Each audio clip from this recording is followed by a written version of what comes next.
세상을 살아오다 보니 제게도 정말 믿기지 않는 일이 생겼습니다.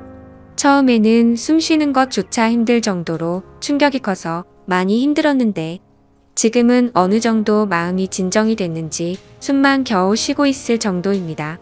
그래서 이제는 제 고민을 공유하고 다른 분들의 의견도 듣고 싶은 마음에 이렇게 사연을 보냅니다. 저는 올해 30살이고 아버지의 회사에서 일을 하면서 살고 있습니다.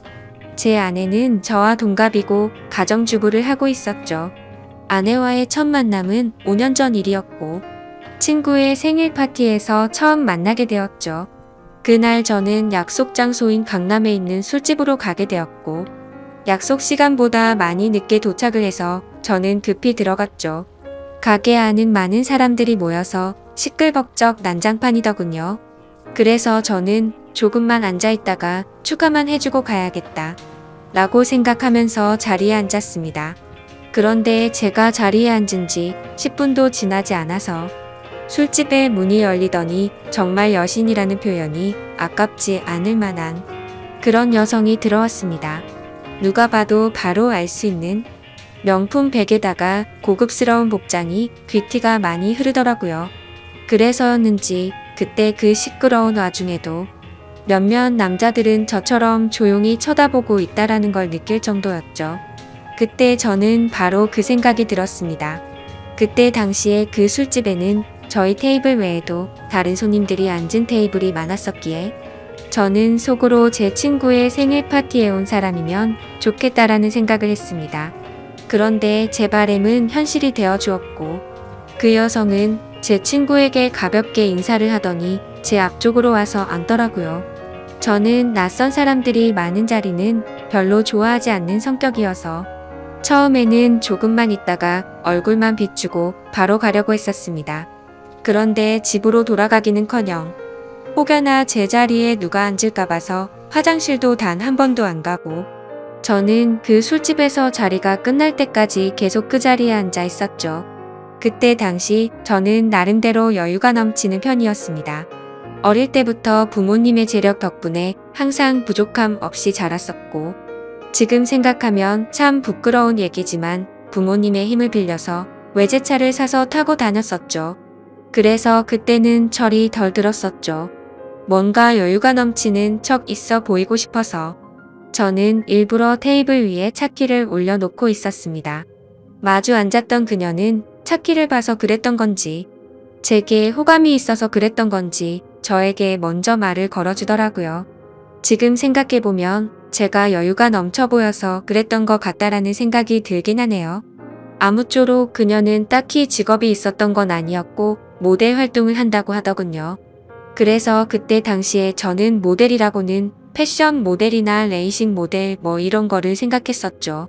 그런데 알고 보니 전문적인 모델은 아니었고 SNS에서 제법 인기가 많았는데 광고 회사들이 화장품이며 옷이며 가릴 거 없이 가끔 홍보를 제안하는데 그럴 때마다 사용 후기 같은 걸 남기는 그런 프리랜서 개념의 일이었습니다. 나중에 결혼 후 들어보니 잘 벌 때는 월 500 이상 대기업 직원만큼도 벌어봤었고 못 벌 때는 월 100만 원도 못 벌 때가 있을 정도였으니 수입이 일정하지가 않았었더군요. 그래서 그녀와 저는 많은 대화를 나누었는데 그녀는 약간 욜로족의 마인드가 강하더군요. 그때만 해도 욜로족이 뭐지? 라는 생각을 했는데 알고 보니 미래를 위해서 현재를 희생하기보다는 미래 걱정은 접어둔 채 당장 현재를 즐기려고 하는 그런 마인드를 가진 사람이었습니다. 그래서 수익이 생기면 저축보다는 자신을 위해서 대부분의 돈을 지출한다고 하더라고요. 저도 그때는 제정신이 아니었던 것 같습니다. 콩깍지가 제대로 씌었던 건지 제가 여유가 많았었던 편이어서 그랬던 건지 모르겠지만 그런 마인드를 가진 그녀가 왠지 자유로워 보였고 뭔가 멋있어 보이기까지 했습니다. 그런데 그런 사상이 얼마나 잘못된 건지 살아가면서 많이 느끼게 되었죠. 아무튼 그날 저희는 서로에 대해서 많은 이야기를 나누게 되었습니다. 자연스럽게 연락처를 교환했고 따로 약속을 잡아서 또 다시 만나게 되었습니다. 외모도 외모지만 성격도 제가 꿈꾸던 이상형이라고 생각이 들었죠. 그래서 저는 남자답게 먼저 고백을 했고 저희는 교제를 시작했습니다. 저희는 서로 이 사람과는 평생을 함께 해야 될 사람이다 싶을 정도로 뜨거운 사랑을 나누었습니다. 그때는 저도 제정신이 아니었죠. 그녀가 원하면 뭐든지 주고 싶었고 뒷일은 생각조차 하기가 싫더라고요. 그래서 부모님의 카드로 미친 듯이 돈을 써댔고 아내는 그런 나날을 보내면서 행복에 겨워서 지내게 되었습니다. 그 당시 저는 공무원을 준비하고 있느라 따로 직업이 없었습니다. 그냥 무의미한 대학 생활과 군 생활 이후 형편없는 삶을 살고 있었죠. 아무튼 저는 이 여자와 평생을 함께하고 싶은 마음에 만난 지 1년도 되지 않아서 평생을 함께 하자고 프러포즈를 했습니다. 제 아내는 제 프러포즈를 받아주었고 저희는 그렇게 어리다면 어린 나이에 빨리 결혼을 하게 되었습니다. 저는 학생이라는 신분으로 결혼을 시작하게 되었고 부모님의 지원 아래에 신혼생활을 보내고 있었습니다. 아내는 저를 만난 뒤로부터는 결혼 전에 하던 SNS 활동을 중단했었고 저희는 그렇게 집에서만 뒹굴면서 하루하루를 보내고 있었습니다. 제 부모님이 모든 생활비를 전액 지원해 주셨지만 저는 결국 공무원 시험에 떨어지게 되었고 좌절감에 빠져 있었습니다. 그래서 도저히 이런 생활을 이어나가는 건 아니다 싶었고 저는 사업이라도 해보는 게 어떨까라고 생각을 했습니다. 그때는 왜 그랬는지 모르겠지만 제 스스로 멍청하게도 자존감이 너무나 강했습니다. 그냥 제가 뭘 시작하면 언제든지 돈은 쉽게 따라올 거라고 착각 속에 살았던 거죠. 그래서 지인들 몇 명과 함께 사업을 구상하기 시작했고 부모님께 부탁을 드려서 저는 사업을 시작하게 되었습니다. 처음에는 생각보다도 훨씬 잘 되었습니다. 동업을 하게 된 지인들과 저는 열심히 발벗고 뛰었습니다. 그래서 이대로만 간다면 아버지를 넘어서서 훨씬 더 성공할 수 있겠구나 싶었죠. 그런데 그런 달콤한 꿈도 잠시였습니다. 왜 사업을 할 때 절대로 동업을 하지 말라고 하는지 알겠더군요. 돈 문제로 서로가 부딪히게 되더니 결국에는 사업은 엉망진창이 되었습니다. 아무래도 입장이 다 달랐었죠.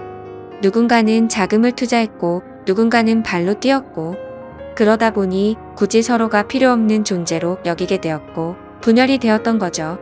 결국 남보다 더 못한 사이가 되면서 서로가 각자 제 갈 길을 가게 되었고 엎친 데 덮친 격으로 제가 했던 사업의 시장도 경쟁이 치열해졌습니다.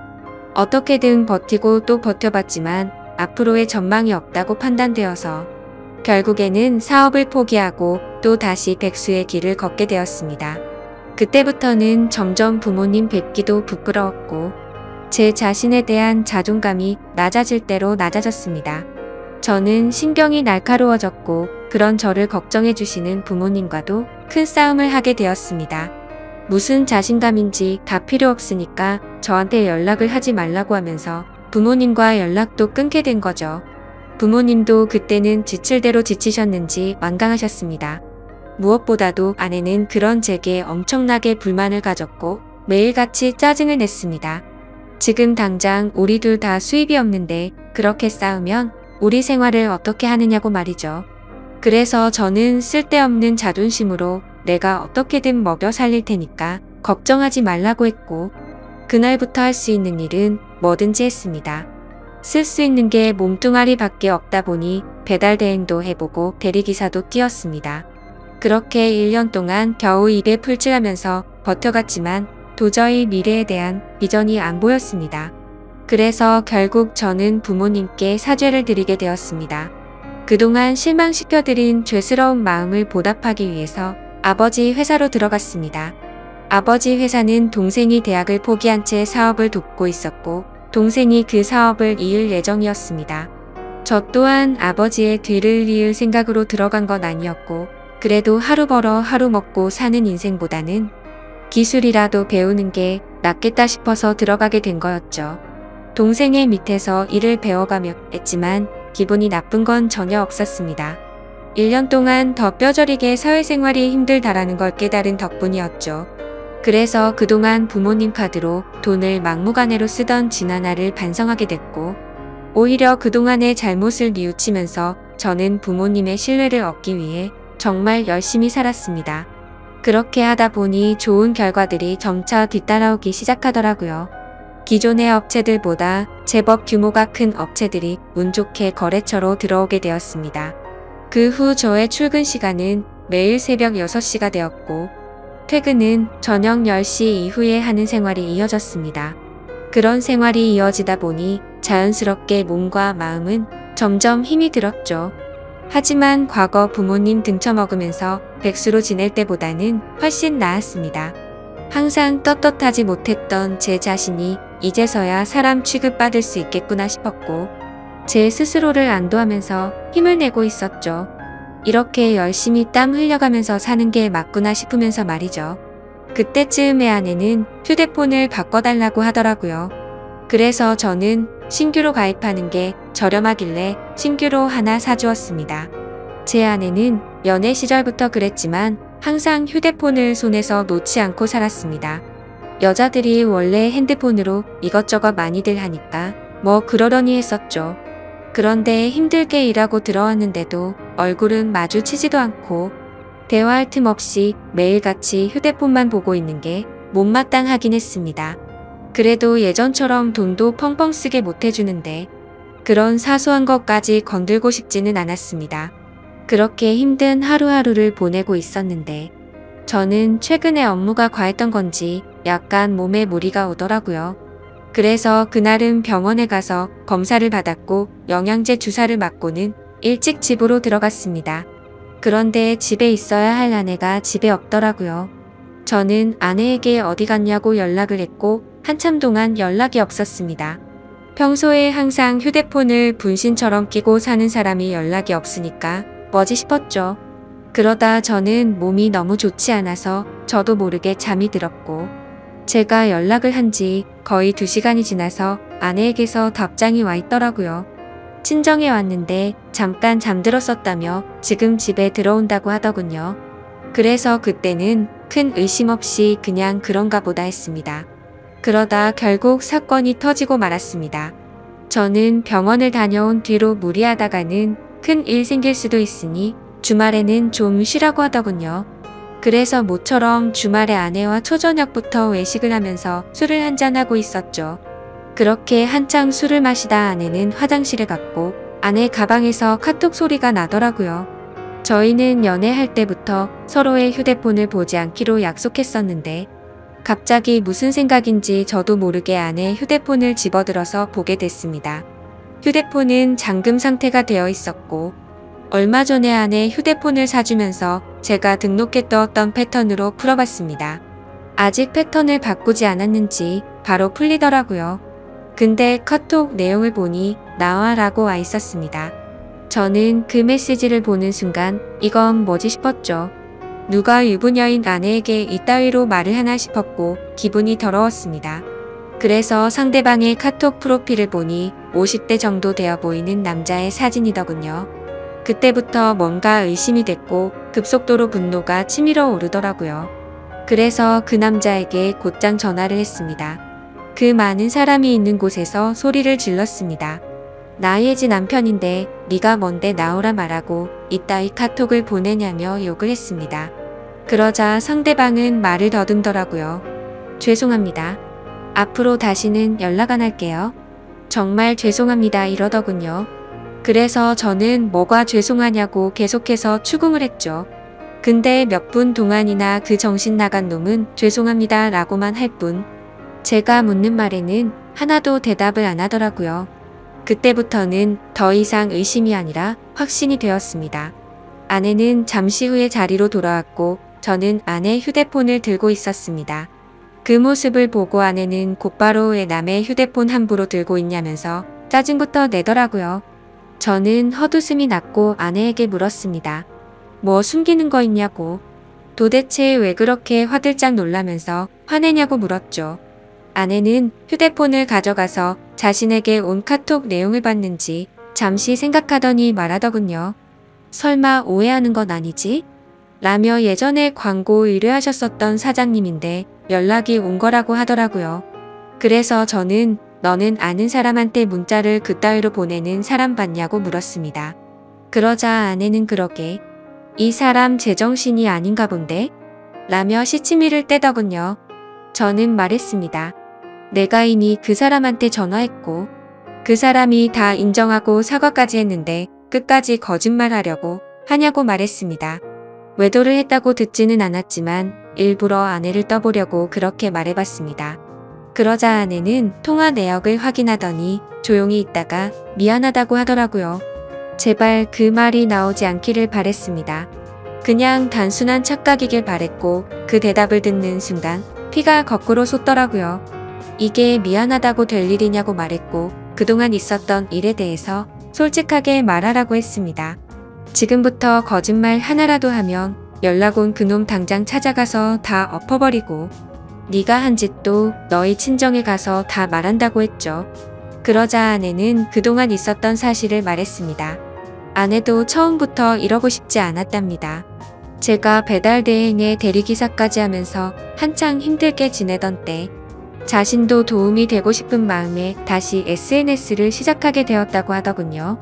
그런데 한참을 쉬어서 그런지 예전처럼 광고가 들어오지 않았고 이 남자에게서 메시지가 왔다고 하더라고요.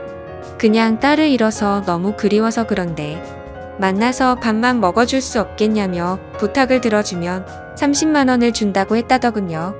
그래서 혹시라도 이 남자가 헛짓거리하면 바로 경찰에 신고를 할 생각을 가졌고 밥만 먹고 30만 원이나 챙기자 싶어서 나갔답니다. 그런데 그 사람은 아주 젠틀했고 약속대로 밥만 먹었는데도 30만 원을 줬답니다. 그렇게 만남을 몇 번 더 이어가다 보니 지금까지 연락을 주고받았다고 말하더군요. 저는 단도직입적으로 물었습니다. 그래서 어디까지 간 거냐고 물었죠. 아내는 엄청 놀라면서 절대로 그러지 않았다고 하더라고요. 저는 또 아내를 떠봤습니다. 제발 아니길 바라는 마음으로요. 너 지금 또 거짓말 하냐고 그 남자한테 이미 다 들었다고 하니까. 아내는 갑자기 눈물을 흘리면서 진짜 미안하다면서 당신이 너무 힘들어 보여서 그랬다네요. 그런 모습을 보니 숨이 막혔고 어디서부터 어떻게 잘못된 건지 머리가 띵하더라고요. 그때부터는 저도 미친 듯이 말을 내뱉었습니다. 네가 이따위로 내 뒤통수를 치냐며. 내가 힘들어서 그랬던 거면 여지껏 그 더러운 돈 받은 거 어디 갔냐고 했습니다. 아무 대답도 없더라고요. 도저히 이해가 되지 않았습니다. 제가 힘들어 보여서 그랬다더니 그 더러운 돈으로 뭐 했을지 뻔히 보였죠. 저는 도저히 그 자리에서 같이 얼굴을 마주할 자신이 없어서 일단 집으로 꺼지라고 하고는 저는 그 자리를 떴습니다. 그날 이후로 저는 밥은 하루에 한 끼도 제대로 먹지도 못하고 억지로 먹어도 심각한 스트레스 때문인지 전부 토하게 되었습니다. 며칠이 지나서 아내를 불렀습니다. 아내는 별로 힘든 것도 없었는지 별로 달라진 모습이 없더군요. 제 모습을 보자마자 왜 이렇게 말랐냐면서 자신이 정말 미안하다고 하더라고요. 저는 아내에게 말했습니다. 너는 돈이 그렇게 좋냐고 내가 잠깐 힘들게 하니까. 그새를 못 참고 그렇게 곧바로 다른 남자한테 붙어 먹으면서 그 더러운 돈으로 네가 사고 싶은 거 사면서 좋았냐고 했습니다. 그러자 마음이 너무 많이 불편했답니다. 근데 여자한테 필수적으로 필요한 화장품이며 여성용품을 샀고 사치를 부리지 않았다면서 핑계를 대더라고요. 제가 나름대로 1년 동안 열심히 해가면서 벌어다 준 돈은 돈이 아닌가요? 저는 그동안 내가 집에 넣어준 생활비는 어디다 썼냐고 거짓말 하지 말라고 했습니다. 아내는 사실 친정에서 돈이 필요하다고 해서 거기다가 생활비를 보내줬다고 하더군요. 진짜 너무 어이가 없고 기가 막혔습니다. 아내와 제가 결혼을 할 때 돈 한 푼도 보태지 않았던 친정이고 제 부모님과 다투고 밥 사 먹을 돈도 없어서 도움을 청했을 때 매정하게 거절했던 장인 장모였습니다. 근데 그런 인간들한테 제가 피땀 흘려번 돈을 보냈다고 하네요. 이 말을 아내에게 하면서 네가 도대체 생각이 있냐고 물었습니다. 그러자 그럼 어떻게 하냐며 아무리 그래도 부모님이 힘들다고 하는데 어쩔 수 없었답니다. 도대체 뭘 어쩔 수가 없다는 거죠? 제가 돈 10원도 못 벌어온 것도 아니고 충분히 먹고 사는데 문제는 없었는데 그 돈을 홀라당 친정에 보내주고는 화장품이며 여성용품 사려고 돈 많은 남자한테 붙어 먹었다는 걸 어떻게 이해해야 하죠? 솔직히 아내의 친정도 심각한 문제입니다. 저희 집에만 매달려서